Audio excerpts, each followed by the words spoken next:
it's unbelievable what Pop was, and I know people knew Pop, and I Hold know on. they knew. I gotta say something. Hold on. I gotta say something. Nip ain't dead. That don't believe that bullshit. Nip ain't gone nowhere. Y'all gonna see him when y'all see Tupac. He ain't gone nowhere either. Biggie ain't gone nowhere either. But sometimes you have to get out the people way in order for the people to get free, and you can't clog up the lane. Everybody you think dead ain't dead. Pimp C keep stay getting on my nerve talking about, come on, man, brother need to be sane. Come on, hurry up with your work, man. He get on my nerves with that shit. He always coming to me telling me, come on, man, you know how it is. The pimp need to be seen, man. They can't see me back here. Wherever he hiding out at, extracted is the right word. Wherever Yeah, Pimp C hiding out at, he don't like it there because he can't be seen how he want to be seen. bruh. Man, listen, you really going? We going all Aaliyah the and way. Left Eye is on Sabi Ranch in Honduras. Say it one more time. Aaliyah and Left Eye on Sabi Ranch in Honduras, but not the ranch everybody be going to. He had another one. It's a safe haven. Come on, man. We ain't finna just let. We tired of losing our good people to rotten shit. We had to come up with a counteroffensive. When we determined that they got a mark on their head to execute them, they not staying. They can say what they want in the public. They can tell the story and slant it however they want in the news. Go back and look at Benghazi at Tupac holding that AK-47, and that'll explain something to you. Okay, This shit is okay. this shit is global, man. This is deeper than we can talk about because there's so much that people are misled to believe. Right? Ibrahim Traore is not he handpicked by the big mamas in the land. This is why when you see all of the countries a couple of days ago, every country in Africa had a hands-off Ibrahim Traore parade. Leave that man alone. I'm telling you, it's the worst thing you can do is martyr him right now. If you touch him, boy, listen, because you got people. I'm telling you, you got the Dessalines energy. You like it's a lot of energy at play right now. A He lot of. pushing Patrice Lumumba, Stephen Biko energy. He coming Stephen Biko, Patrice Lumumba, liberate my people energy. He ain't playing. And he ain't that easy to get to. Everybody know that he's doing what's right. Everybody, even the people that don't like him doing what's right, know he doing what's right by his people. That's going to affect all of us. Yes, sir. He's Shaka Zulu right now. I look at him as the embodiment of Ogun, which I don't see them too far apart because he got that. I'm just saying. He got that. I'm just saying. They don't want to see these old goons, these A1 bogarts flying in from all over the place to set the record straight. Well, it's too late. It's too late anyway because they're already here. It ain't nothing they could do. It's over with. The old system has fallen. Babylon fell in your face, but you didn't see it because you thought that it was going to look different. You still waiting on a stringy hair hippie on a cloud to come surfing down with a philharmonic orchestra and another cloud following him, playing We Shall Overcome as he ride down to save all our souls from being sinners. That ain't going to never happen. That revolution ain't televised. This the real revolution, and nigga is here for everybody. I tell them my revolution might not be televised, but this show gonna play the fuck out on social media. Yes, sir. Yeah, boy. Look, we got soldiers in this struggle over here, right? I start naming them. Phase 1, Yaki Awaken, 19 Keys. I could go on with this, but we don't have to keep going there. We just have to be aware that it's over for them. Their time is up. Our time is now. This is the C Nation y'all gonna see. A sea of niggas having Mardi Gras from coast to coast, with boots on the ground, asking them sisters where your fans at, because the shit about to hit it. Because these shit kicking boots when they kick this shit straight up to the fans. Mm-hmm. That part. Yes, sir. Mm. All righty then. So, okay. Yeah. All right. Yeah. Look, All right. the old Mississippians, Mississippi Delta blues is the root to all music that came out of the Americas. Everybody that became a major artist have old Mississippian codes in their music. I don't give a fuck if it's Madonna. I don't care if it's Elvis Presley. I don't care if it's Wayne Newton. All of the big stars that rose up practicing rock and roll, R&B, soul, pop, jazz, bebop, hard bop, ragtime, they all telling us codes in their music that if you ain't no Mississippian, you may never catch. Mm. Mm-mm-mm. Okay. So now when we talk about, because we know Mississippi is a major staple in regards to our story, not his story, but our story, right? Especially when we talk about Turtle Island, aka You know America. Mississippi spelled Miss Isis on pie. That listen, that's what I want to get to is like, okay, so when we talk about that, because even the river, what's the significance of the Mississippi River? The Mississippi River is the lifeline of the land, and it has multiple tributaries throughout the land that feed into it. The Mississippi used to be our commerce travel network. The old Mississippian tribes used to patrol it with boats. They call it river boats now.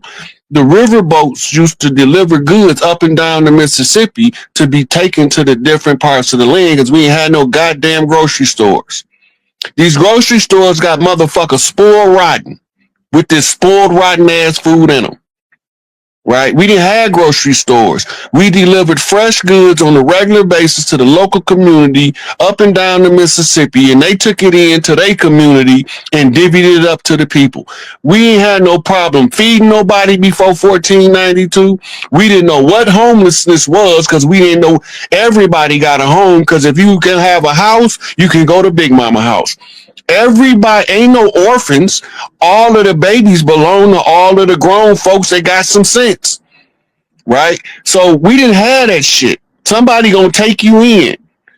And the Mississippi River is the where the Mississippi clay dirt formed the humans. Whew. Oh man, okay. For the Mississippi Clear River. So now does that go back to like all the way back like to the creation story? Because we was having a little friendly debate. Not I wouldn't say debate, but conversation on the live I had the other night where I think it has something to do with in regards to who are the real pyramid slash, or I should say, who are the real mound slash pyramid builders. So can you kind of share for us, because I think it stemmed from the oldest, like who pretty much was the progenitor of humanity. And my take is it was a black woman, and I think there's different names that they call it. I don't know if it's Ardipithecus or whatever Lucy, whatever they call it. But can you kind of tap Lucy into like wasn't a human. who was okay? Lucy was a species called proconsul. It was like an ancient chimp. Mm, mm, The oldest human was found over here. okay. It was a woman. What's the name? What's the name of it? Um, That's something that's what I was trying to figure out. But it's like that show was a solo show, so it's hard to like do what I could do when I'm on another show with looking up stuff real quick. But I know is the oldest human remains ever found was of a womb man. So that's what I was trying to. if you go back far enough, you're gonna run out of Y chromosome. The Y chromosome, the male, has only been here about 65 to 100,000 years Earth time. Men ain't always been here. Women used to give birth through parthenogenesis until they put Luna up there to block out and control their menstrual cycles. That's the turn off the parthenogenesis. I'm just saying. Now that's deep because that goes back to what we're talking about with the solar cycles and the transformations. Because you just said that that was all tied to the lunar cycle. So now, does that same lunar cycle energy have any influence on us as a planet, or as a, especially us as a people, where we are now during this transition into the Well, Aquarius? it took the women a couple thousand years to figure out the energy of the moon and how it was affecting them. Before that, our night sky was not lit up by this current spaceship they call the moon. Our night sky was lit up by a Saturn moon called Lilith. Right? The Lilith moon made everything look like it was under a black light in the nightclub. Everything used to glow. Just the major difference. Heaven was on Earth. Heaven always been on Earth. The problem is that some goddamn devils came to heaven and fucked it up.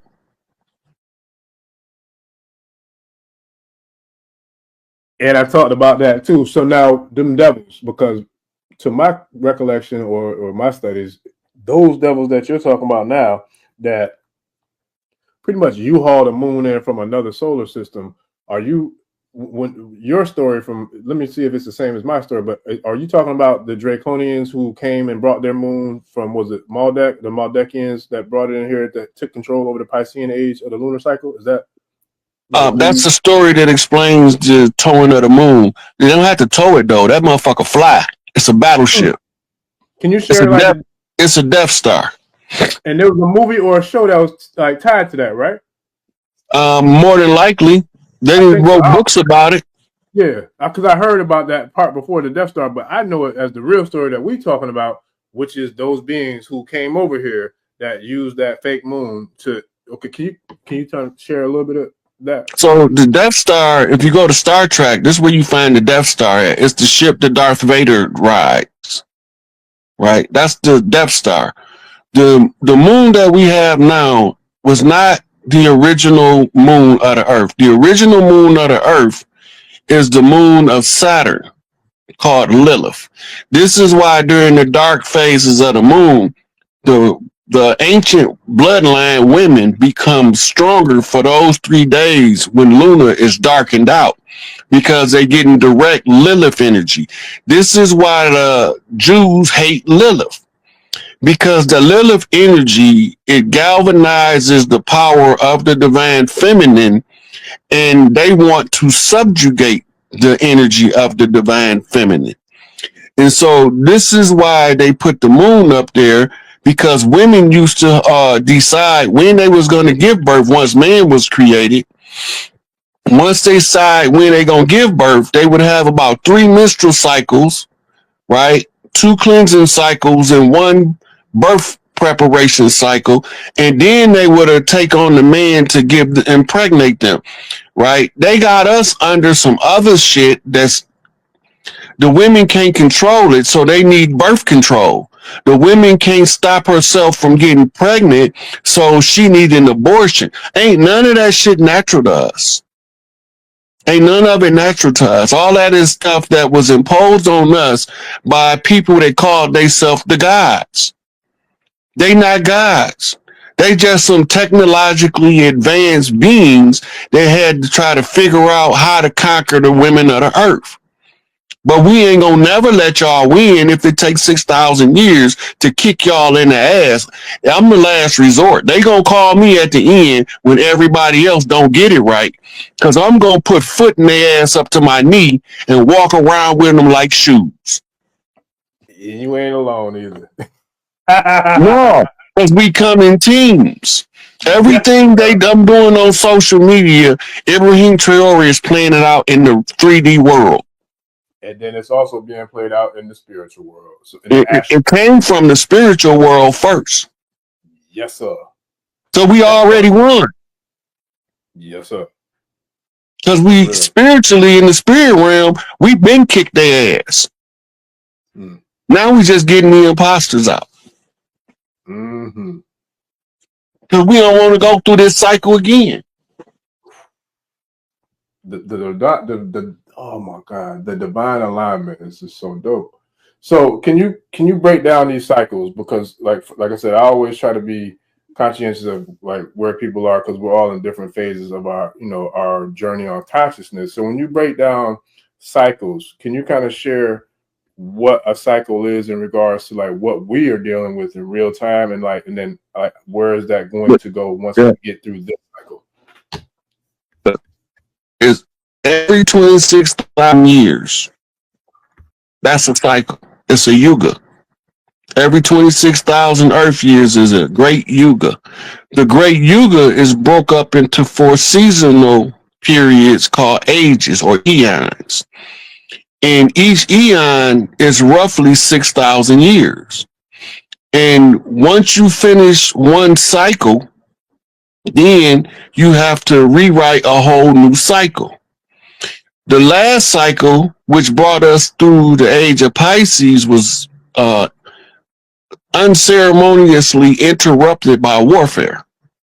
So we all had to adapt our spiritual skills to learn how to fight warfare from the spiritual to the physical. A lot of what we face with is from ancient wars. These are the remnants. But now, at the close of this cycle, it's the close of the lunar cycle, it's the close of the Piscean age, it's the close of the great wheel cycle of 26,000 years, right? 24 to 26, depending on which calendar we're using. So once the cycle ends, as an eternal being, we have to do a reset.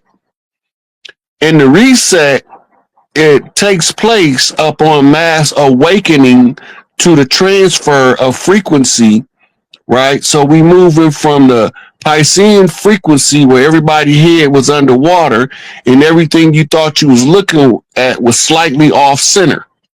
Just like looking underwater, what you looking at is slightly off center. When you underwater looking out the water, everything look murky. This is the pattern of the Piscean age.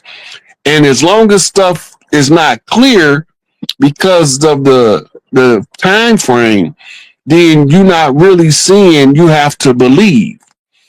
But once you get beyond belief, where you go to knowing, and the closing of the age, all of them converge.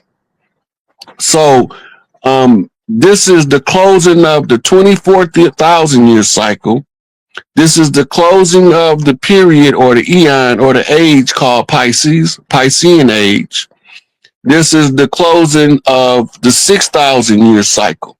The 6,000 year cycle is most critical because the 6,000 years was how long they had before the close of the Great Wheel. And now that it's being closed, everything goes back to the original gods or the original beings in order for them to restore back the balance to everything. Yep. And that's what brings us back to, you know, the matriarchal, you know, society, you know, being led and being under the nurturing of the mother, you know, and that goes back into the cosmic mother. So, man, this is dope. So regarding the cosmos and the cycles that, you know, we're going through, and then like where we are now, what's the timeline that you see with Big Mama, you know, getting ready to go ahead and exterminate and extract these parasites? You know, I don't get timelines because the time is unpredictable. Gotcha. They've altered the frequency for time. So no man know the day or the hour, only the women know. So I ain't finna act like I know something I don't know. I like that. But you can see signs of it. All you got to do is watch the fall of America continue to fall, which is the symbol for the fall of Babylon. As you see Trump dismantling the corporation and restoring the people back to the power, then you seeing everything operating the way it's supposed to. Just follow the narrative. And don't participate in their shenanigans because they're going to try to emotionally activate you into negative emotions to try to draw the frequency back down, but they can't stop us from rising. Man, I love that you said that too, man, because that's another point that I've really been trying to drive home to people that I speak to that I know on a personal level is like take inventory or take hold of your energy, your intentions, and all the things that you're doing because right now with this shift, when we talking about Big Mama like exterminating these parasites, let me ask you this because your opinion might be different from mine, but is there a race or skin complexion tied No, to that energy no, of the parasite? Okay, thank you. no. Because that we on the same then we on the same page because It's a that's what vibration in the frequency. Okay. How it's going to work is this. It's going to be what's called the Great Solar Flare. The Great Solar Flare then is going to activate the core of the Earth to send out the parasite cleansing frequency. Everybody that don't belong here, they can't stay here. If you ain't the original people of Earth, and I don't care what skin color you is, because it's original people from all skin colors. But if you ain't from the original people of the Earth, your mitochondria is just going to be turned off unceremoniously. That's like turning your brain off mid-step or turning your heart off mid-step. It's the same, right? yeah, So it's going to be solar flare, Schumann resonance spike, parasites drop. bro, that's so dope. But we get to have some fun first. I promise you, I promise you, I've been sharing that with people for a minute now. But it's the last. I want to ask you this because this is something, especially with you and I. We ain't even known each other a week. Hell, I don't even know if it's been 4 days. But that don't matter because we've known each other for eternities. I feel like spiritually or energetically. But in this present time right now, I've known you for maybe 4 days. I don't know, but whatever. Um, I personally started sharing with people within the last year and a half, year and almost close to 2 years about this is it. This is a wrap. This is the big. I call it the solar system. This is the Super Bowl of the solar system in regards to what we're seeing and witnessing right now on this planet and this extraction. It's I, funny you say that because as soon as it's over, we gonna have delegates from places. They gonna look so strange to us, but they coming from everywhere because when we liberated the Earth realm, everything that was under Enlil's control was liberated. Galaxies, because they went about in they ship as it passed through other galaxies, conquering, and they just picked the wrong place when they came to Earth. mm. Oh man, and I'm still keeping it. I'm keeping it quite PG-13 because when I tell you, bro, like that's so dope because I've been saying that, and I think being the type of person, and I'm gonna bring this up too because right now we've been in 2 hours and 32 minutes. We got damn near 1,000 people, about 600 something. But anyway, that's real. But you said something in another interview I was watching the other day, and it resonated with me on another level because I could relate to it. And what it was, you were saying that you don't even like social media. You Man, don't I like hate social media with a passion. you and me both. And that's the thing. But see, I know it's a different level of vibration, a different level of beingness. Because for me, I don't need or want attention, none of that. But I know what I was called to do, and I know my gift. So I don't want the problems of not being obedient to Big Mama and to Spirit. So therefore, I Look, have to what I I know. tried. I tried to run away. I tried to refuse. I had no right of refusal on this one. I didn't want to go on social media. I would have rather went on the lecture circuit than social media. But no, I'm gonna whoop your ass spiritually until you conform to what I need you to do, not what I want you to do. The requirement for me to use social media was to follow the path of least resistance, to access the most amount of people using the public domain format in order to meet with the tribal tradition. Where we used to stand in the town square and there used to be somebody that read out the public information several times a day to make sure everybody heard it for a period of time. Now based on modern legalities or legal systems, we use what's called a timestamp archivable dated format, which has a reach of more than 1,000 people. All social media platforms, whether it be it Facebook, Instagram, MySpace, YouTube, Rumble, it don't matter. They all have more than 1,000 people have access to it. So then it becomes actionable by putting it in the public domain, following the traditions of the tribe. So that's why I use social media. But believe me, I tried to duck this. When them niggas saw slam their doors in my face, I was like, okay, I do what I do. I don't like social media. I never liked it, but it's a means to an end. And in this particular situation, to get this information to as many people as willing to receive it, I use whatever is required, and I don't have to like it, but I will perform my function because I don't want no more of them spiritual ass whoopings. I'd rather for 3 big niggas to come beat my ass on the corner than get another spiritual ass whooping. Them the worst ass whoopings you could ever get. Well, when I tell you, look, when I tell you that when you said that, it resonated with me because I feel you, and I feel the same way because I don't need any of the all like the fanfare. Like I don't need or want any of that, but I also know what I signed up to do, so I have to, you know, what I'm saying I have to be obedient to that. But when you said that, it resonated because there's not a lot of people that I personally have seen or listened to or watched their work that has came out and said that publicly. I've said it privately to people who I know personally that I don't like social media and I don't want to be on it because I really don't give a shit about it. But I know I came here to do a job and that job has to be done. And I committed to that. So when you said that, it was dope because like, oh, it's somebody else who feel that way too. But with that, I feel like that's what makes this type of work more honorable because it's not like it's done for the facade or the praise. You know, say all the other foolishness that unfortunately we do have some people who are doing things for that particular reason, right?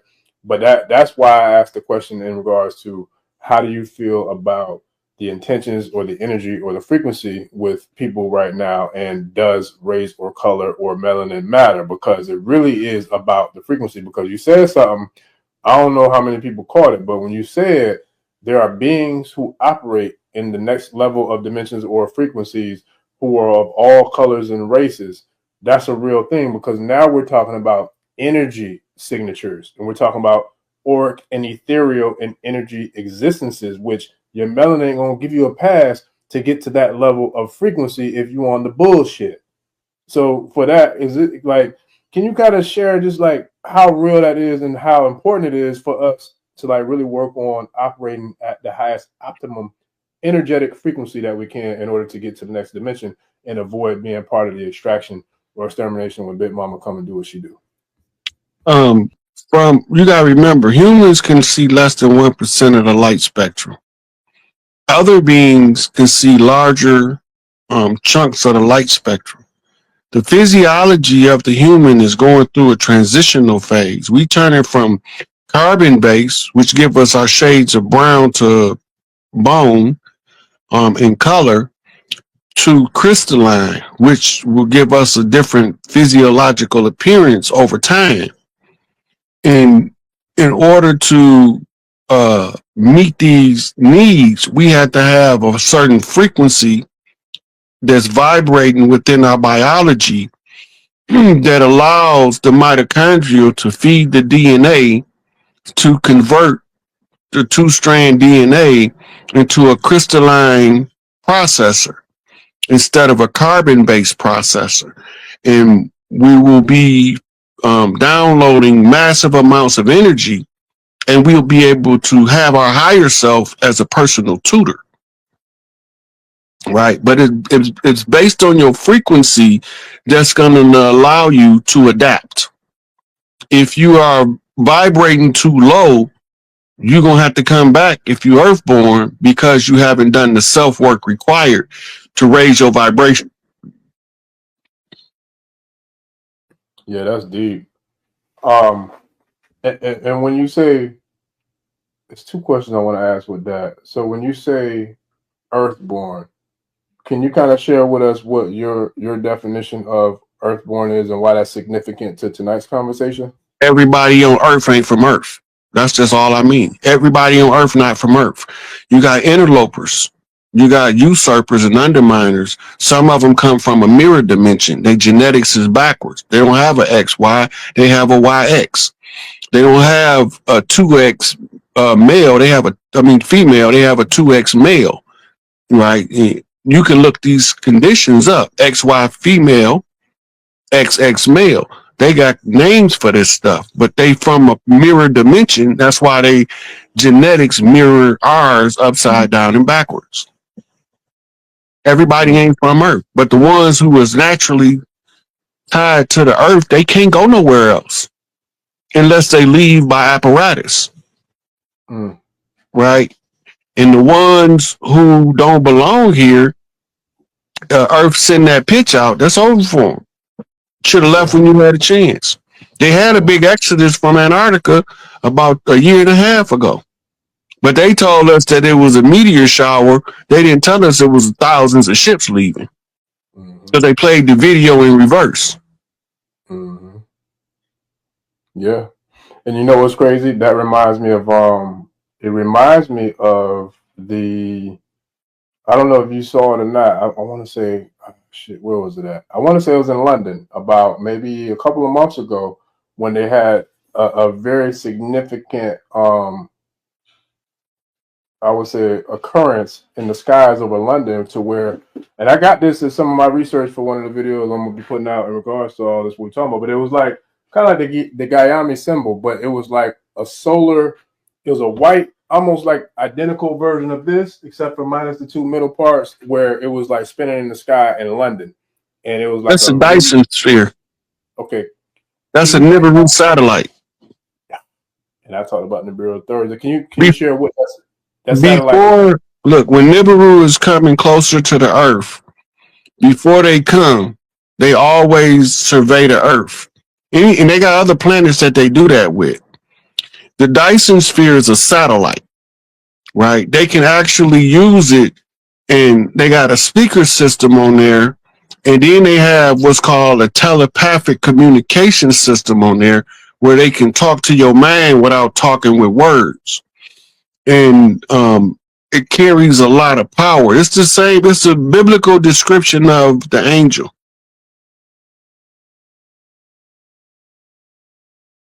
The Dyson sphere.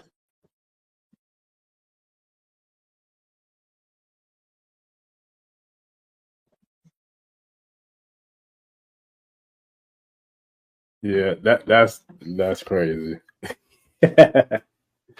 Okay, so now for the people who might not have never heard of Nibiru, which I'm pretty sure most people on here probably have, but there might be some people who haven't. Do you mind sharing, like, with the tribe who? Nibiru is called the planet of the crossing. The scientists got several names for it. They call it Rilo 7. They call it Planet X. The Dark Planet. It's a couple more names. I can't remember them all right now. But it's the second sun in our binary star system. Most of us don't know we live in a binary star system because the second star is got a different elliptical orbit than the Earth sun has.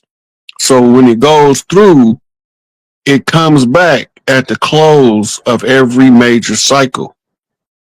Sometimes it comes back at different times based on the orbit, and it's a ship. They can navigate it, but it's also a sun called the black sun. But it's still another astrological body that comes through periodically.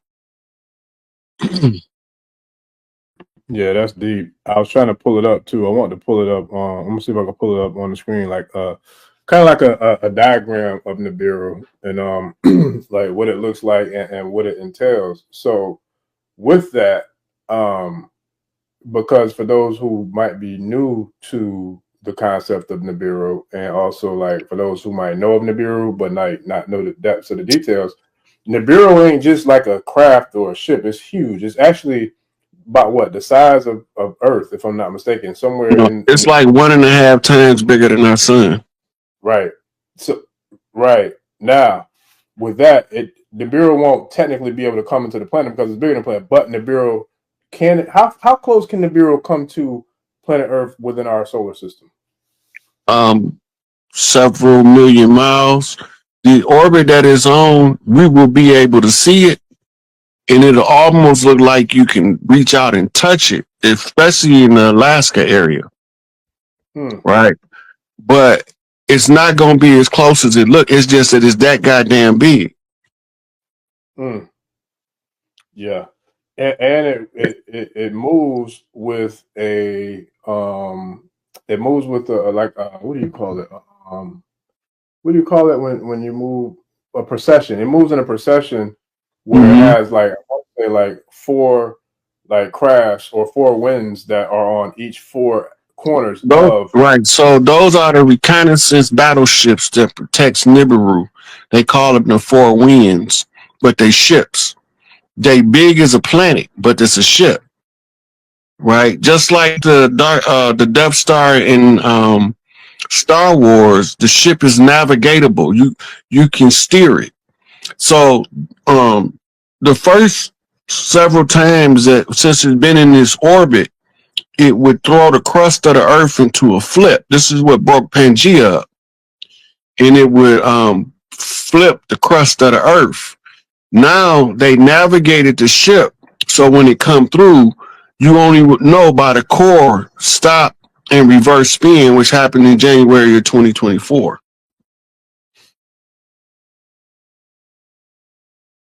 But those are ships. Nibiru is a ship. Then they got lesser ships called motherships. That's you know they can come into the Earth atmosphere. They small enough, but they still fucking huge, Oh yeah, yeah. right? And then they got cigar shaped craft. Those are primarily Inky's fleet. Mm. The ones that look like giant triangles is primarily the fleet of Enlil. But we don't have to worry about them no more because he been taken through the galactic courts and he confessed to all of the stuff he did. Mm. Right. So his reign is over. Right. Yeah. So all of his holdings now are liberated. They can be free will universes if they choose, or they can go back to being restricted will universes. Most of them want free will. That's deep. That's real deep. I was trying to pull those. I was trying to pull the images in the bureau, but I don't want to get off track with keeping intact with the tribe and with the conversation. But I'll definitely have them for the next one. So now, let me see. We got a question. I think this one might be a relevant one. Well, all Yeah, I'm going to say we coming up on 3 hours. We could take some questions from the audience from here. Yeah. So and let me. We'll check out in about 15 minutes or so. I got you. Let's do it. So let me see. Nope, that's not the one. Hold on. Okay, this one right here. Let me see. Let's see what this question is. Has anyone heard about ET spaceships that regularly go inside or outside of the sun?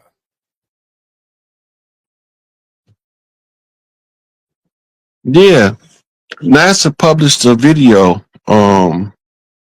2017, 2018 of a giant craft siphoning energy from the sun. It was a big black orb. It was siphoning energy from the sun. Yeah, that was a big deal to the NASA team. Mm-hmm. Listen, I got a question from Thursday, which is funny to me that you said that. You said it was a big deal for the NASA team. So we were chopping it up. Like I said, the conversation was similar, but we talked about a lot. We covered a lot of ground, but one of the questions was about whether or not, well, it started with the difference between mankind and human. That's where it started. But then we went into, one of the brothers was like, yo, so is that what they meant when they said one small step for man, one giant step for mankind? Can you does that make any sense to you? And if so, what does that mean to you from your perspective? Yeah. Well, mankind is it's a um it's a code word for Indo-Europeans. Hmm. Well, not Indo, Hmm. Neo-Europeans. Hmm. And man is the code term from uh ancient humans. That's all. So you look at it like this: the babies on Earth is getting a chance to feel like they running something. Okay. Now that they done went through their catharsis and burnt off all of their psychopathic racial personality and the Iceman inheritance, they ready to join the rest of the humans as a spiritual being. The rights of ascension was the great debauchery, which was denied them the rights of ascension. Being denied the rights of ascension, this is why you have all these aliens here, because it's royal families from different systems that's trying to correct a genetic waste product by donating a drop of blood from one of the royal families throughout the galaxies. Hmm.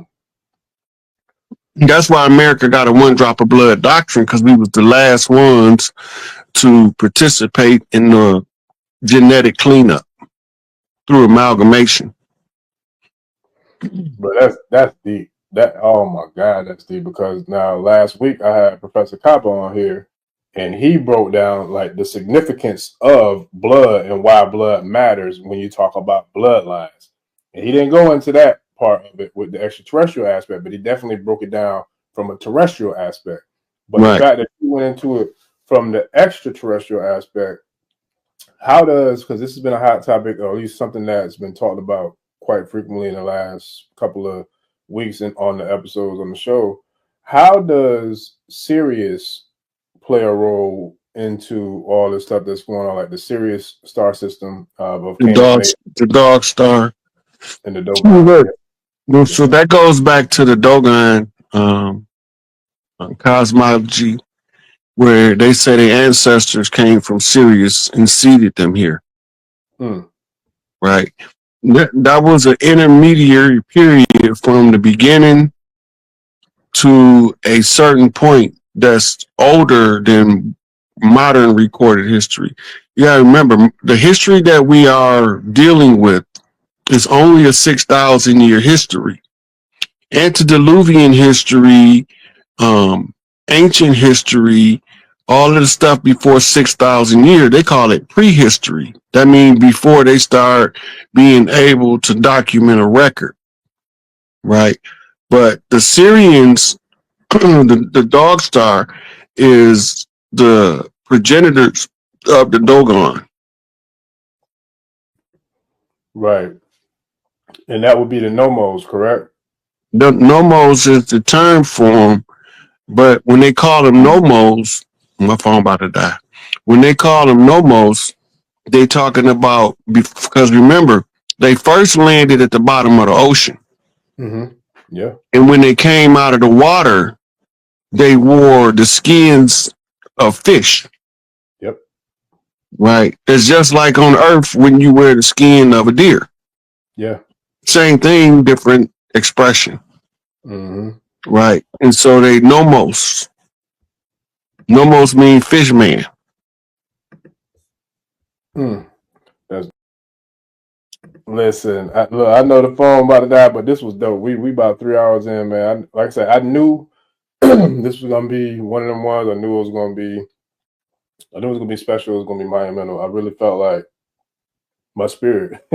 It made me feel like, and it's dope that we even hit that. But it really made me feel like when Suge got with Pop, when Pop came home and he went in, man. He did the double album, All Eyes on Me, and then Machiavelli, and it's like the way that everything's been moving. That's not a coincidence to me.